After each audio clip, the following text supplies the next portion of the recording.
Candia with Sew It and Show It Workshops. Today we're making a sewing machine organizer. A sewing machine organizer is the little mat that sits under the sewing machine, and it has little pockets to hold your scissors, your seam ripper, and so forth. To complete this project, we'll use straight pins, a rotary cutter, a pair of scissors, a clear ruler. Now you can also use a yardstick. So I have both, but here's my clear ruler and here's my yardstick. Either one will work. We'll be using a non-slip material, 2 coordinating fabrics, a quilted fabric as the filler. Now, generally, the quilted fabric is the batting, but today I have a scrap quilt fabric, so that's what I'm going to be using. So this is what I'll be using as my filler, but generally we will replace that with batting. Let's get started. First, you want to press your top fabric, so take it to the iron and press out all of the wrinkles. Next, you want to cut your top fabric 20 inches wide by 16 inches long. So 20 inches wide by 16 inches long. Next, you want to take your batting, and in this case I'm using a quilted fabric, but you want to take your batting and you want to measure your batting 19 inches wide by 15 inches long. So the first one was 20 by 16, but your batting or your quilting fabric in this case is going to measure an inch shorter than your last. So it's going to be 19 inches wide by 15 inches long. And so we have all 3 fabrics cut out, and here's what you should have. We should have your top fabric, and if you remember, it should be measured 20 inches wide by 16 inches long, okay? The first thing that we want to do is make sure that it is wrong side up, and that's when the wrong side is exposed to your eye. The next thing is I'm going to take a light adhesive spray and just lightly spray it, and then I'm going to take the quilted or the batting and place it directly in the center of your top fabric.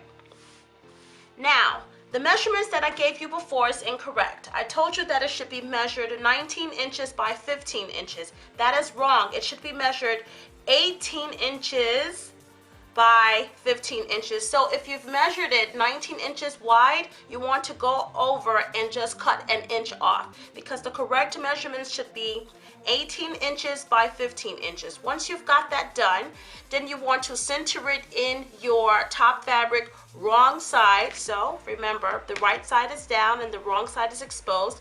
Center it, and then your non-slip, you want to lightly spray this and then place it at the raw edge of the quilted fabric. Your non-slip material should be measured 18 inches wide by 9 inches high, okay? And once you've got that done, you want to place it at the raw edge of the quilted fabric, not the top fabric. You want to place it once again at the raw edge of the quilted or your batting fabric. Once you've got that all layered, then you want to pin it. So I'm going to pin it all the way around only to the to the non-slip material. So I'm not going to go all the way around here, because right now we're just focusing on securing the non-slip fabric. After you've pinned your non-slip fabric into place, you want to take it to your sewing machine and stitch a straight line all the way around where the non-slip fabric is. For extra security, I stitched straight lines a few inches apart from each other where the non-slip fabric is. Next, you want to go to your second coordinating fabric. Remember this at the beginning. You want to measure this 20 inches wide by 13 inches long, okay? So once again, that's 20 inches wide by 13 inches long. Then you want to fold it. And because this is a thicker fabric, because this is a quilted fabric as well, what I'm going to do is stitch a top stitch alongside here. So just one straight stitch alongside the fold.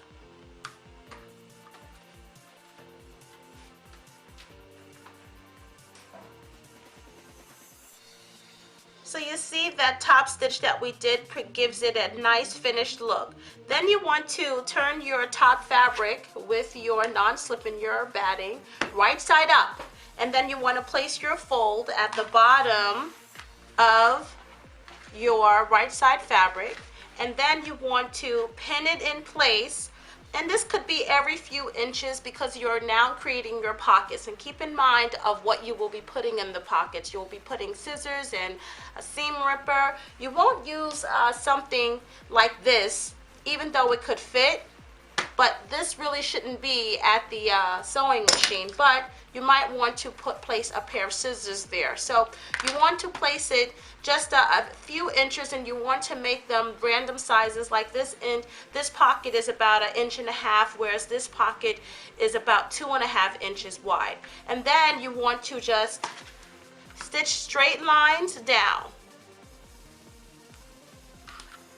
Okay, so we're almost done. Alright, so I just wanted you to take a closer look at the pockets. You see how they are nicely finished. And because we folded them over, it is finished in the inside and is finished on the outside. And because I used a quilted fabric, it just adds another whimsical touch to it. So you notice the lines, we made the pockets. Now, the next thing we're going to do is turn the whole piece over, okay? And now we're going to add a finishing touch. And I'm going to start, I just turned it around away from the pocket.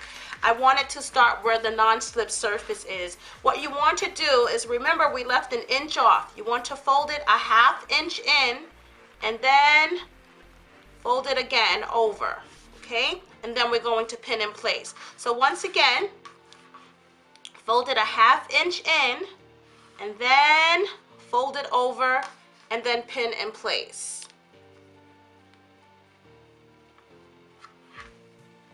Okay, so we're going to do that all the way around. So now we're taking it to the sewing machine, and I'm going to sew it with the wrong side up because I'm using the same color bobbin. Okay, so what's going to happen is the top stitch is going to be red. I'm going to be using a red thread and a red bobbin.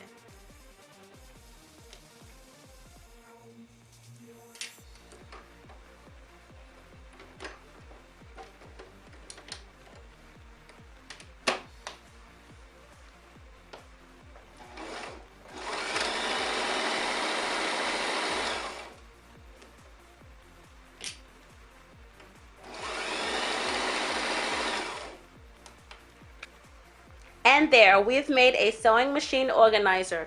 So if you notice, I have all of my little things, and I also have my pin cushion that's attached with a clothesline pin. And it works out very well, and it's very secure. You know, the sewing machine isn't sliding and slipping all over the place because we did use that non-slip material. And for a full list of supplies and other workshop tutorials, you can log on to sewitandshow.com. And if you have any suggestions for future tutorials, you can send me an email, excuse me, an email at candia@candiahainsworth.com or workshops@candiahainsworth.com. And there is a contact form on the website for you to send me your suggestion directly. So once again, thank you so much for joining in for the Sew It and Show It workshops, and until then, I'll see you next time.